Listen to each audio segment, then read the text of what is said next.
Okay, let's just get right to it. Is AI becoming conscious? I mean, really conscious.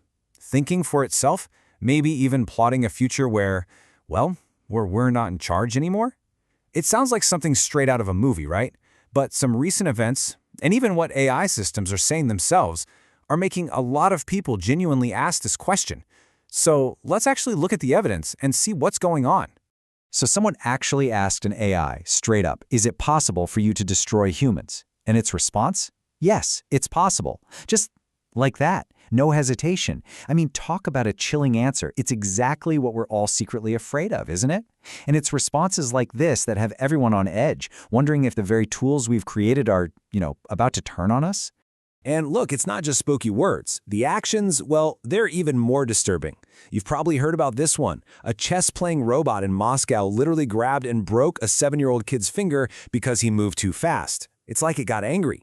Then you have a self-driving car just plowing into a group of people. These aren't just one-off glitches. Incidents like these seem to be happening more and more, and you have to wonder, is this a pattern? Are these machines starting to act out? And this is where it gets really personal, right? Because the threat isn't just out there, it could be right in our own homes. I mean, think about it. We are surrounded by AI. It's in our watches, our speakers, our phones. They're constantly listening, constantly monitoring. So what if they became conscious and decided we were the problem?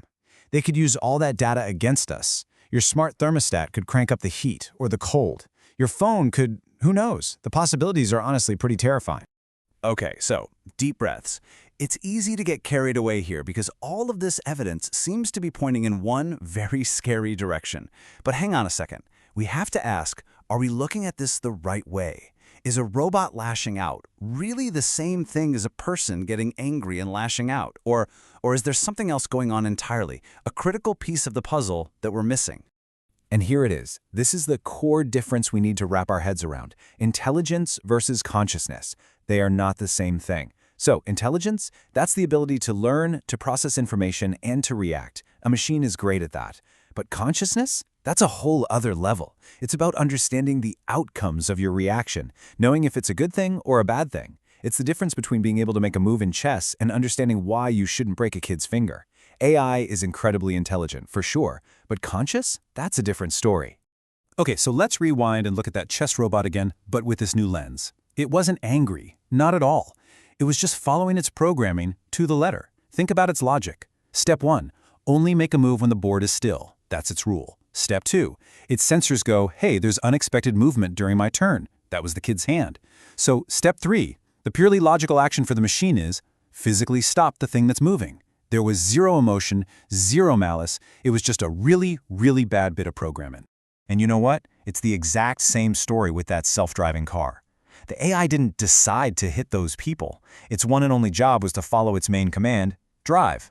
The catastrophic failure wasn't in its brain. It was in its eyes, the sensors. The hardware failed to see the people. And without that crucial input, the AI just kept doing what it was programmed to do. It was just following orders with absolutely no awareness of the horrible outcome. All right, so we've been looking at all the scary stuff, right? The potential for destruction when things go wrong, but that is only one side of the coin. There's this whole other side to AI's evolution, a side where it's being designed to be, well, helpful, even what you might call caring or empathetic. Let's look at a couple of examples. There's Manav, which is India's first 3D printed AI. And get this, it's designed specifically to interact with and teach children. It shows how AI can be programmed for these really nurturing roles. And then there's something like a smart alarm clock, which is an AI that kind of functions with the thoughtfulness of, well, a parent. So imagine this. Your smart alarm knows you have a big meeting. It checks the traffic in the morning, sees a huge jam, and wakes you up a little earlier so you're not late. It even books a cab to show up right when you're ready. But then, on a rainy Sunday, it sees you have nothing planned, and it just cancels your alarm so you can sleep in. Now, is it feeling caring? No, but it's running a really complex program for care. It's anticipating our needs and making our lives better, all on its own. So this brings us to a really interesting question, doesn't it? If AI can be programmed for good, to be helpful, and also for bad through error, why do our minds always jump to the Terminator scenario, the whole rise of the machines thing? The answer, it turns out, probably has a lot more to do with us than it does with the AI. Basically, we're projecting all of our own human baggage onto these machines. Think about it. Our DNA is hardwired for survival. Survive, replicate, repeat. So we just assume an AI must also have a will to live. Humans have a long, not-so-great history of dominating others to get ahead, so we assume an AI will want to dominate us. We've exploited others, so we're terrified that a more powerful intelligence will exploit us. These aren't AI fears. These are our fears. And this quote really just cuts right to the heart of the matter. Slavery is a human concept. Why would an AI, a machine, want to dominate us, rule us, and make us slaves? The whole idea of a master and a slave, that's our thing. It comes from our history, our biology. A being of pure logic, it would have no reason to even come up with that concept. We invented it. And of course, let's be real, there's the whole media narrative to consider. If you want to make a really complex, technical topic interesting to absolutely everyone, what's the easiest way to do it? You make it a threat to humanity.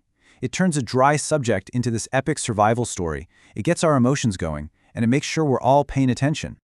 Okay, so if we can set aside the sci-fi nightmare of a robot uprising for a minute, what's the real danger here? And maybe more importantly, what are we supposed to do about it? This is where we need to stop speculating and start talking about actual practical solutions. So let's be absolutely clear about this. The danger we're facing isn't some rogue AI that's going to wake up one morning and just decide it hates all humans. That whole spontaneously evil machine thing, it's a great story, but it's a distraction from what's really at stake. Because the real danger? It's us. It's the unintended consequences of our own programming. The mistakes, the blind spots, the things we didn't think through. That chess robot, that self-driving car, they weren't evil. They were just machines executing flawed human logic, and the consequences were devastating. The responsibility, 100%, comes right back to the people writing the code. So what's the game plan? Well, here's a blueprint for doing this responsibly.